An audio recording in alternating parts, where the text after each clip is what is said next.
Martha D. Lewis will be my live guest later on in the programme. And just in case you didn't know, London is soaking in jazz music at the moment as part of the London Jazz Festival.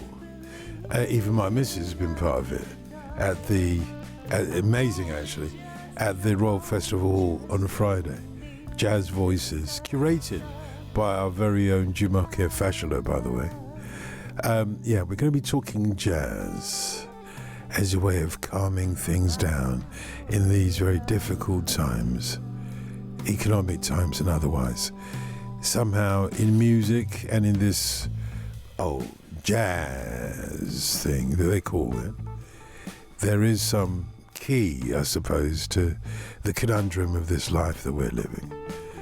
So I'm going to be asking Marsha to reveal that key when she comes in. Martha D. Lewis. This is a beautiful song, isn't it? Beneath the Surface. Might even play it again. Get her to sing some of it live, why not?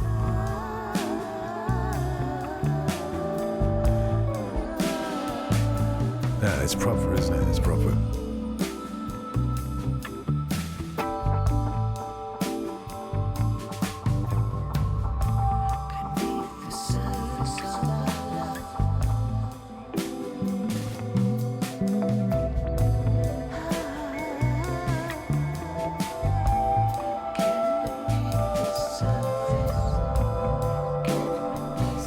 Got another great singer in the studio as well. And Martha, we already know how great a singer you are because we were playing some of your music earlier on, actually. And I think Beneath the Surface is an amazing song. Oh, thank you. We played it earlier on. I was saying to listeners, the reason why I wanted to play it earlier on was to try and convince you to sing a little bit for us a cappella, as you're my very first post-COVID live in the studio guest. What, really first? But you're my first. Wow. And we've just learned that we probably passed each other's paths as youngsters. We absolutely did. We went to the 100%. same primary school. Same primary school. And you went to Stationers, and which is a boys' school. And I went to William Foster, and we were in competition Downhills. with It each used to be other. called Downhills before That's that. Right, that's right. My old man wouldn't let me go to Downhills because that was a roughneck school.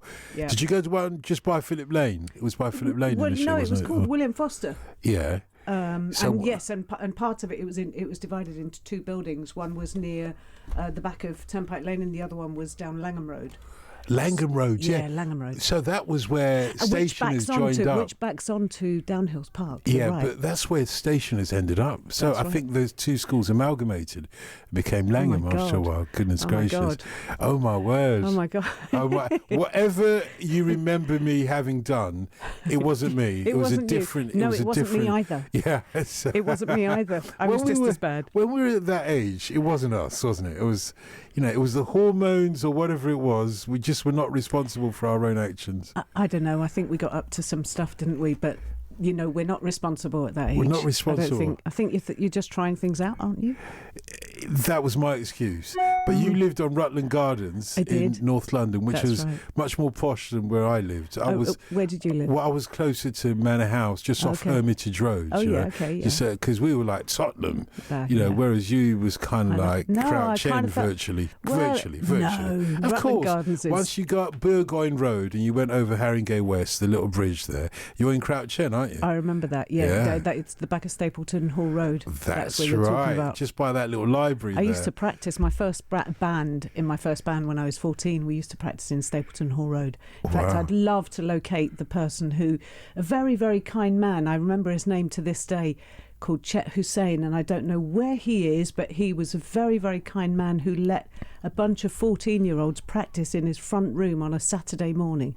Must have been hell for the neighbours. That's amazing. But I haven't seen him since I was 14. But if he hadn't have given us that opportunity to practice for free in his front room, which he had set up with a drum kit and everything else, God knows, I don't know, what an amazing start. And I would love to meet him again. Doesn't surprise me though. It doesn't surprise me because we grew up in neighbourhoods. Yeah, exactly. People knew each other, didn't they? And helped each other to a certain extent. And you clearly were doing something good with your life, you know, learning music, whereas I was probably the one shouting out from outside the window, you snobs or whatever. Oh my word. But London Jazz Festival is why you're here. Yes, it is. What an amazing thing this is. I was trying to say to people earlier on that in certain parts of town you can feel it. You can feel it. You can feel jazz as well, saturating a lot of our everyday landscape.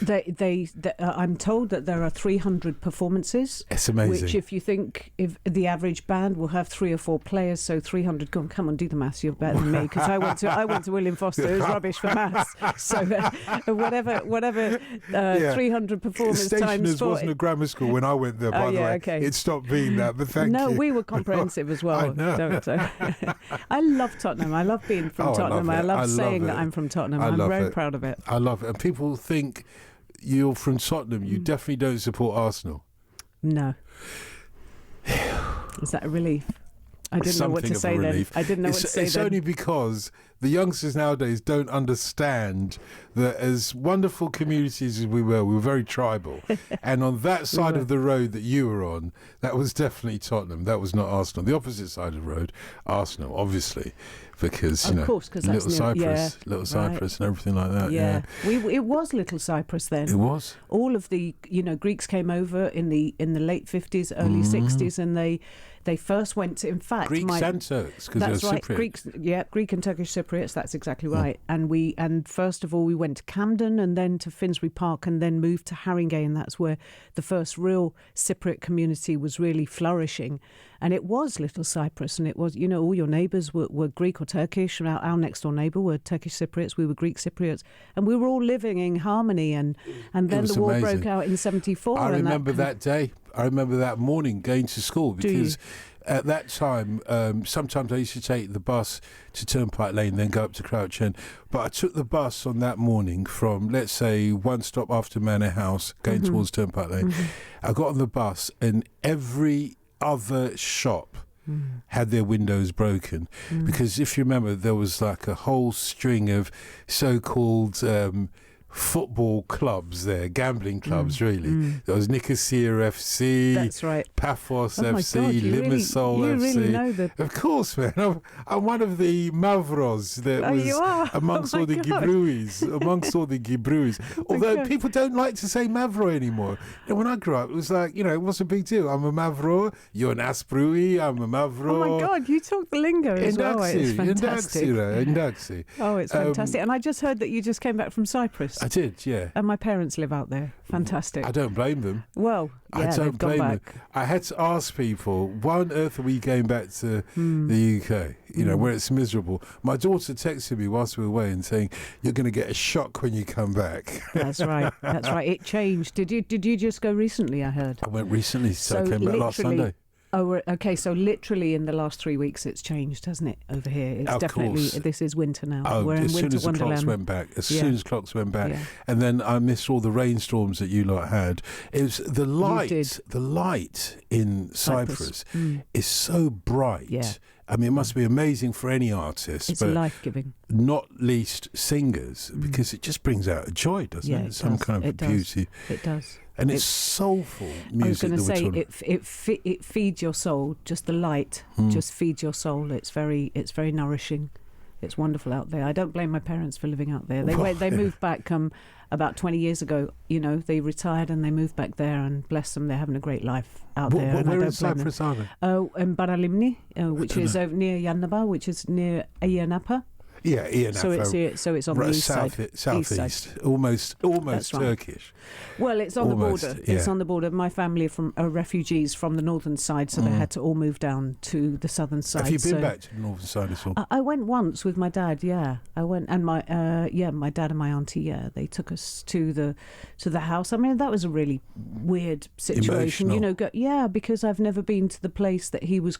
He was brought up. Well, I remember going as an 8-year-old, and I remember before the war, and I remember just before the war, and I remember seeing, the house that they all lived in, and then that was it from 8 years old. And then when I went back, sometime in my I don't know, it must have been about 10 years ago.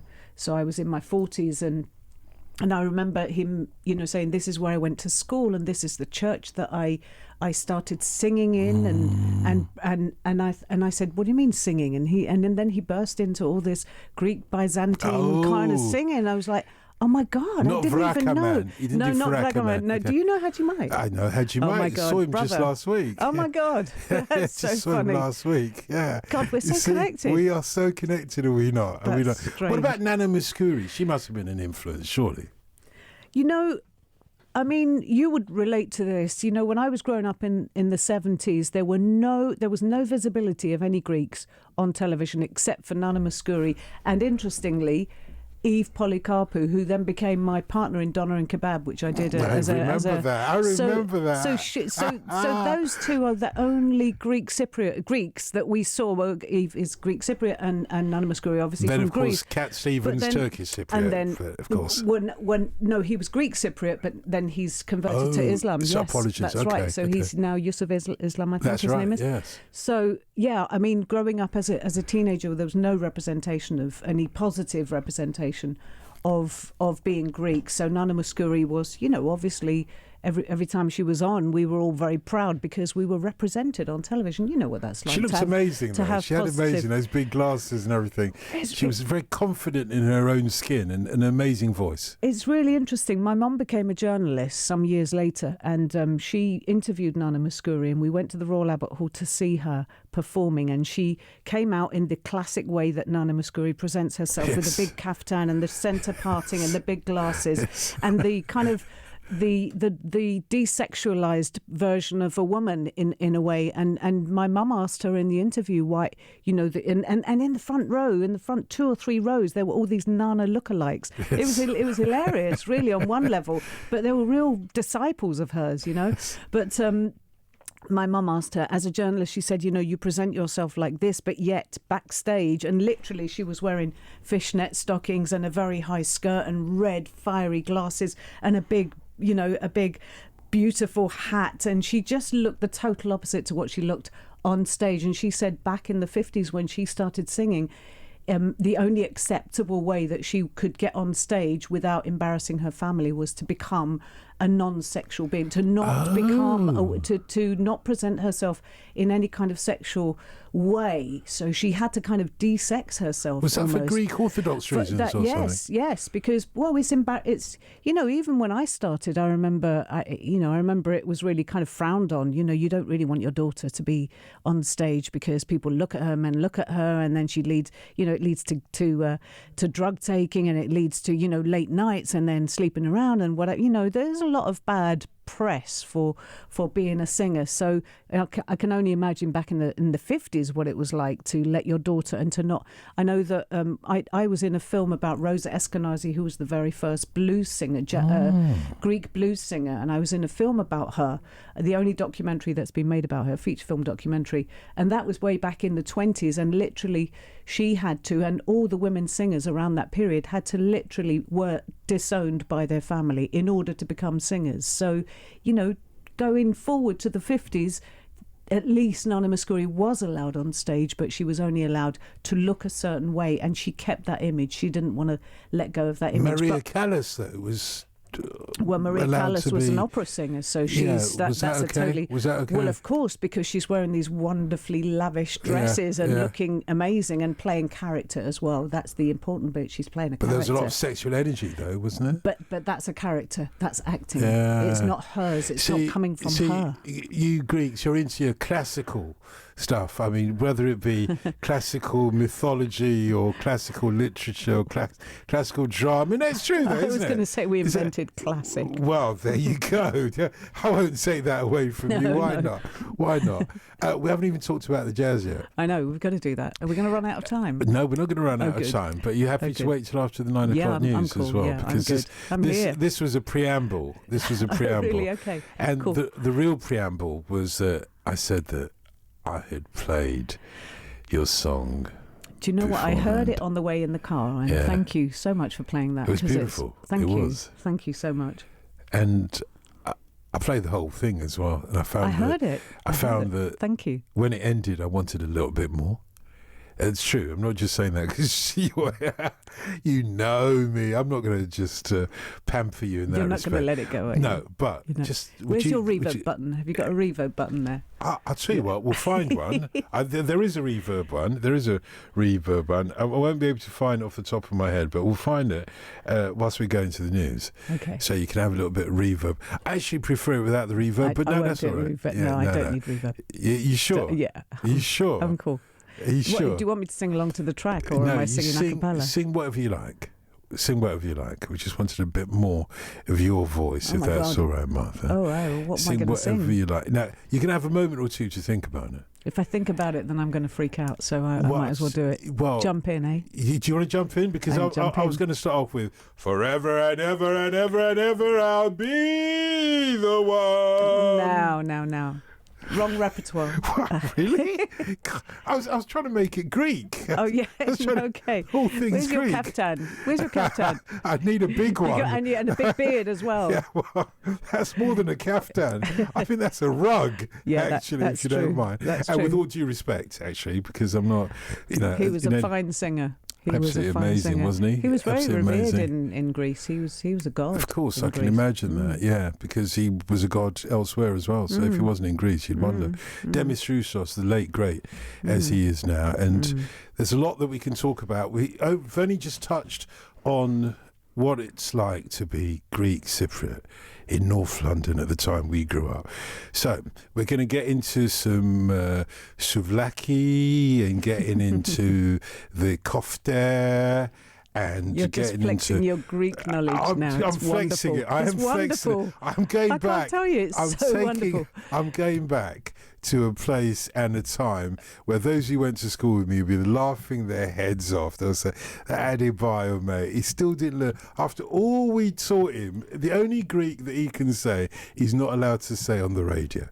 Yeah. That's right. I'm going to make sure you don't. Well, Martha D. Lewis is my guest. We'll hear more from her in a moment. But first, let's get the latest news at 9 o'clock. What a great conversation I'm having here with Martha D. Lewis. She's part of the London Jazz Academy, finally. Actually, you're a member of the Jazz Council board as well, aren't you? Martha, I'm confusing this. Are you also part of the London Jazz Festival then? So, no, I'm not part of the organisation of the London Jazz Festival. The UK Jazz Plus is a series that I've just curated for the London Jazz Festival. So we are taking part in in the London Jazz Festival period. Yeah. But yes, the season that I've just curated for Theatre Technis at 26 Crowndale is in association with Theatre Technis and with the EFG London Jazz Festival. So and it's still going on where? And this is going on in Theatre Technis, which is a very established. It's been going since 1957. This Theatre Technis, just behind Coco in Camden Town. Just by Mornington Crescent Tube, and it's just having a rebirth as a new venue called at 26 Crowndale, and they're introducing some music in there. So there I am rocking up and saying, okay, well listen, if you want a music idea, why don't you do this? And I'll talk to you about the UK Jazz Plus, which is the season that we've just curated there. What was your question? Well, no, my question is London Jazz Ivors Academy. You're talking about the Ivors Academy. Yes. I'm on the Jazz Council of the Ivors Academy. That's right. The Ivors Academy represents songwriters and composers in the UK.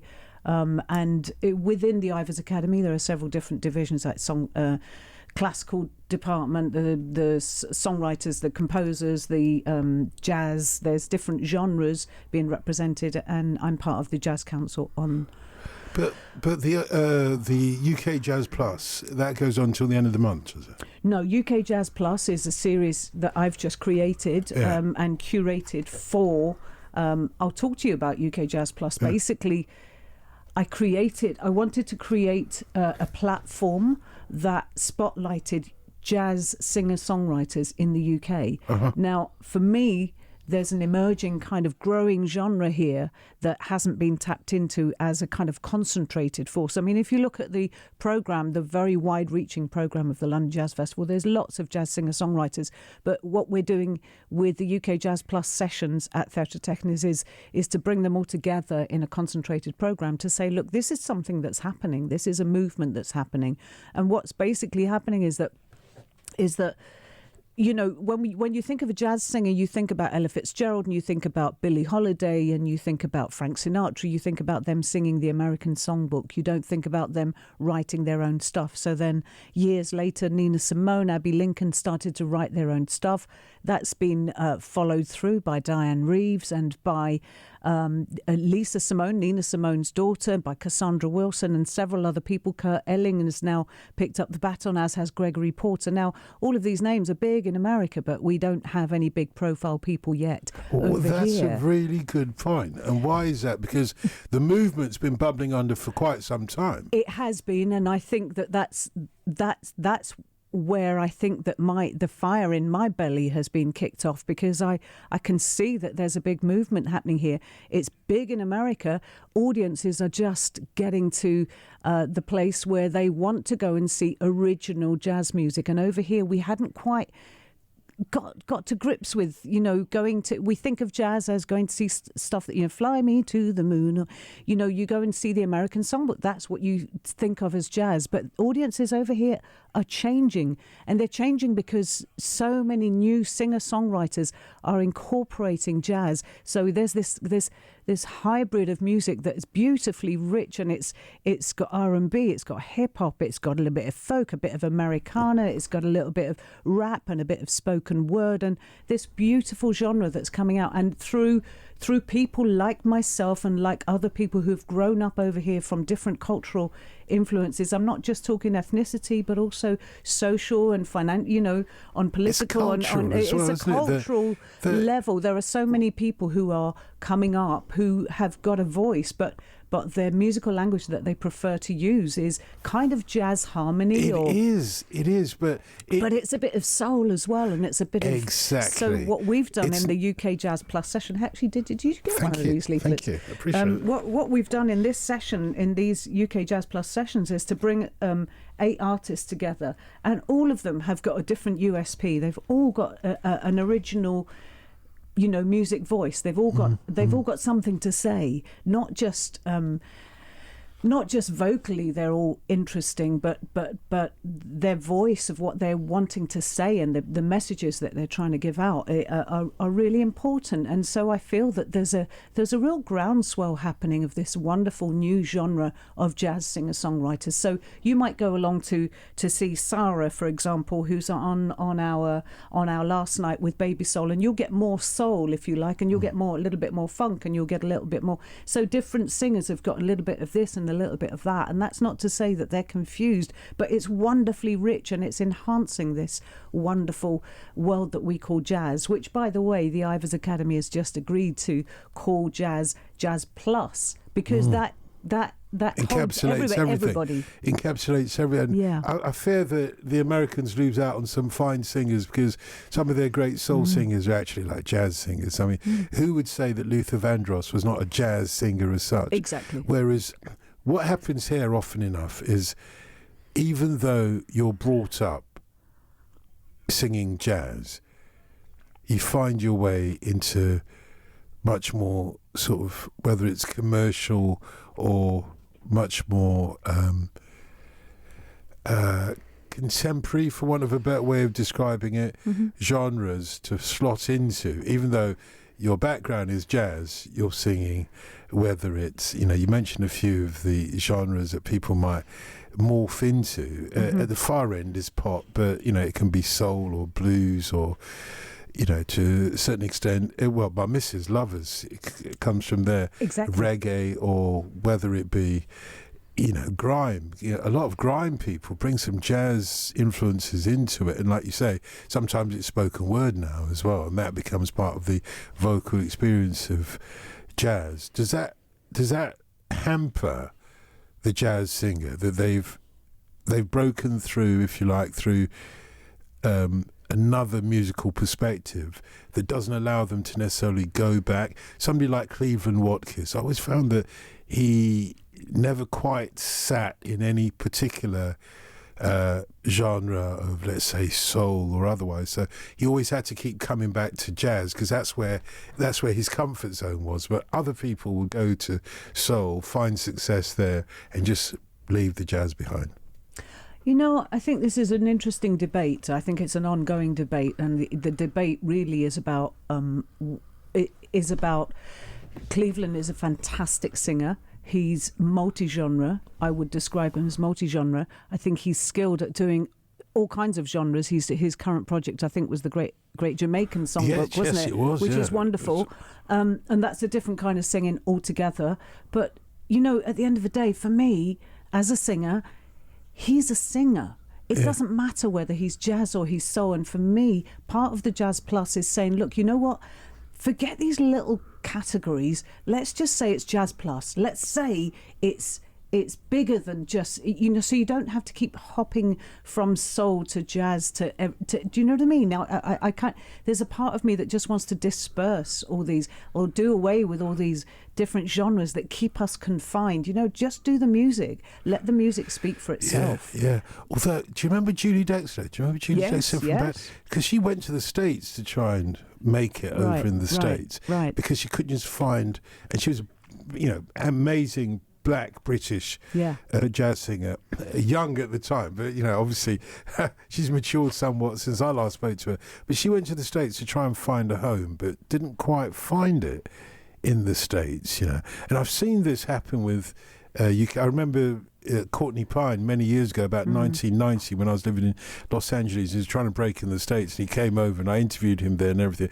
And I saw him go to this restaurant where he was going to play, you know, his first sort of American gig and everything. And he had to blow for his life because, like, the standard jazz saxophonist who was playing at this sort of restaurant as well was on a par with Courtney, you know. So for Courtney to elevate himself, he had to literally blow for his life on that night. And I was right up there because there was no stage because it was like a restaurant. So I was like watching him, and I could feel every sinew of sweat dripping off his forehead. Yeah. And he did hold his own, don't get me wrong. Yeah. But it's almost like there's a battleground of jazz performance. You know, whether you want to do away with all the genre restrictions, there's a battleground of jazz performance in the States that we don't quite have here, a sort of a battleground. This is where you got to earn your stripes kind of thing. Does that make sense? Yeah, it does. I mean, you know, the thing is that it is a battleground, but I prefer to think of it as a community. It's a really big community, and it's a growing community, and there's an awful lot of respect out there for not only people who've been around for a long time, but also within the youngsters that are coming up. There's so many jazz courses. You know, I mean, when I was training, there was no jazz courses. You know, it was one.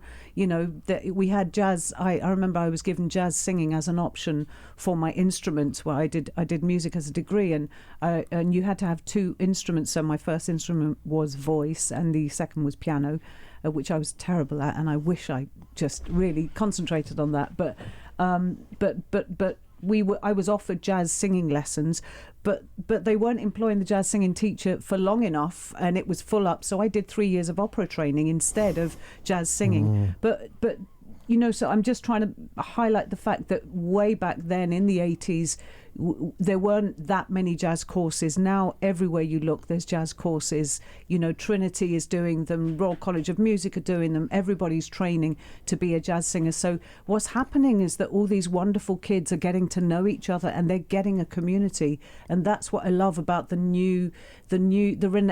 calling it a renaissance of jazz, because it's a community. So yes, it's a battleground. I think a lot of that is to do with, you know, you were talking earlier on about taxes and about how hard it is for people. You know, the scene now, that's a whole other conversation. The scene now, when I first started, there was a living to be made, you know, and there isn't one now. People don't pay, you know, you don't get paid to do gigs in the same way.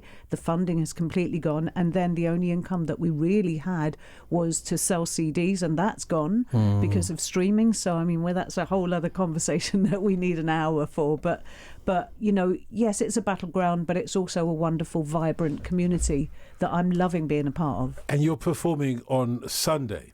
I'm performing on the 17th. On Friday. No, on Friday. third time lucky. Do it again. Do it again. Thursday. Yeah, good. Goodness gracious. Can't even do simple arithmetic now, Adebayo. Yeah.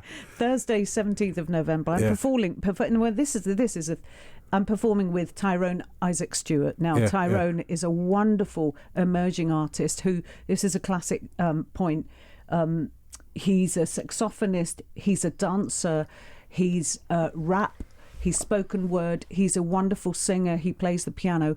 I was fortunate enough to coach him through his A-levels way back when he was 18, and now he's on the same bill. Okay. And I'm really proud of the work that he's doing. He's an artist. It's going to be like going to see The Graduate all over again. No, I'm Mrs. Robinson then. Well, let's not go there. But anyway, you know what I mean. No, we're happy to go there. No, but we haven't heard from you yet. And as you were trained in opera, I'll say, Don Giovanni.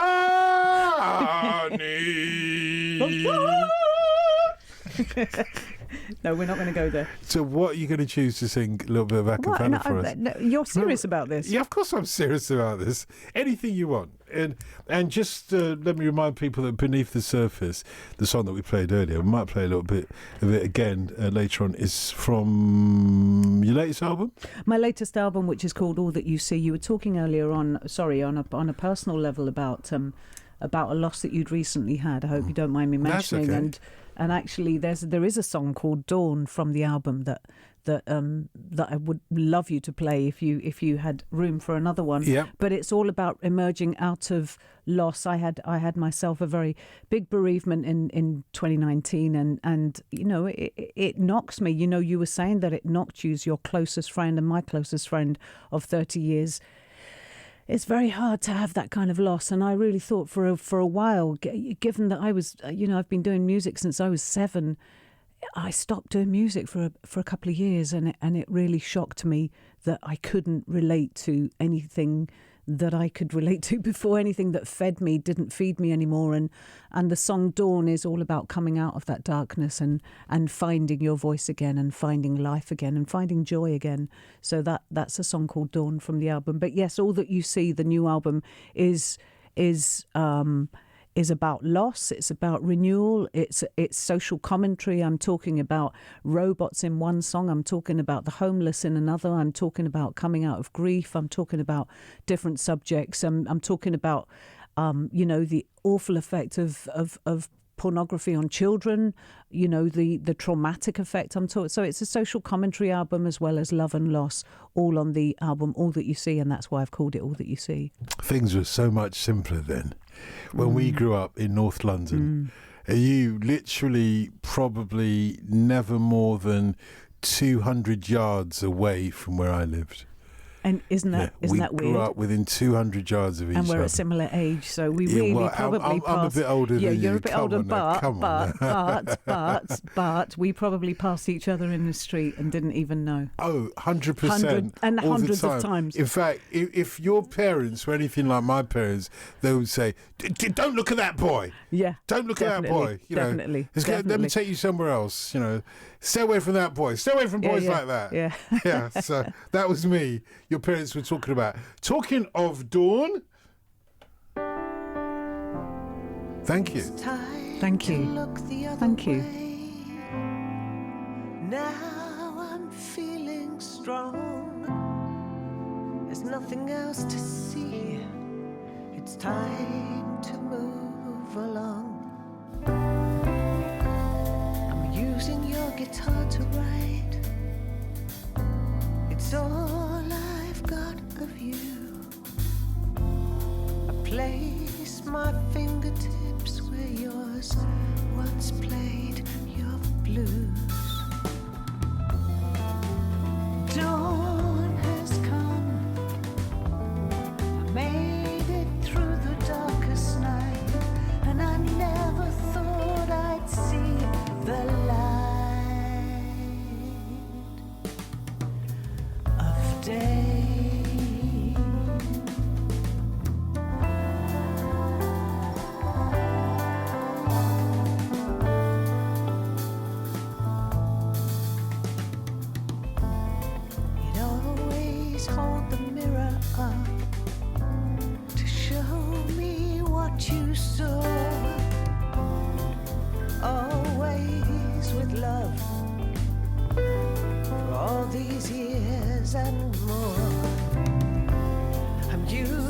a guitar to write.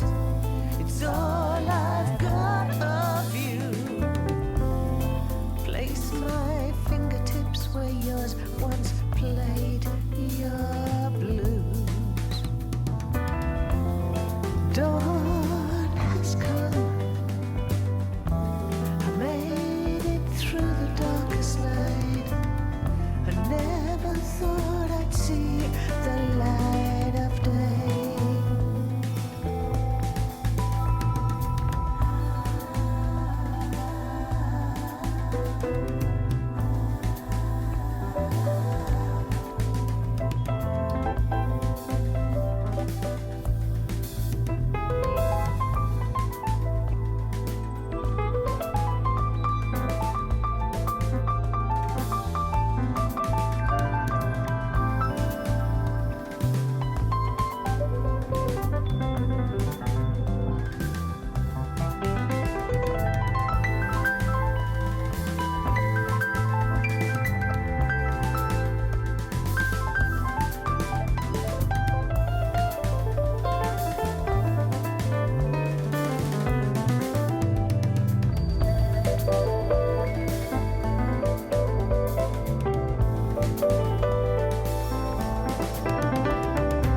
Dawn has come.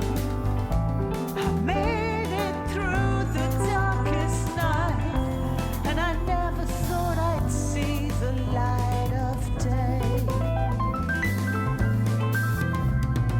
Dawn has come. I made it through the darkest night, and I never thought I'd see the light of day.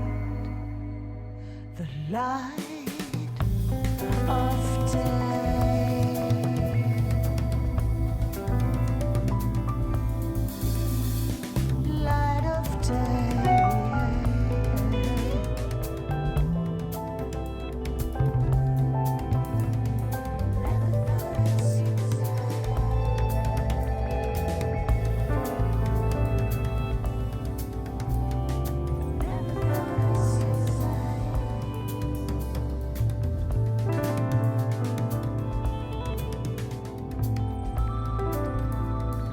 Never thought I'd see the light again.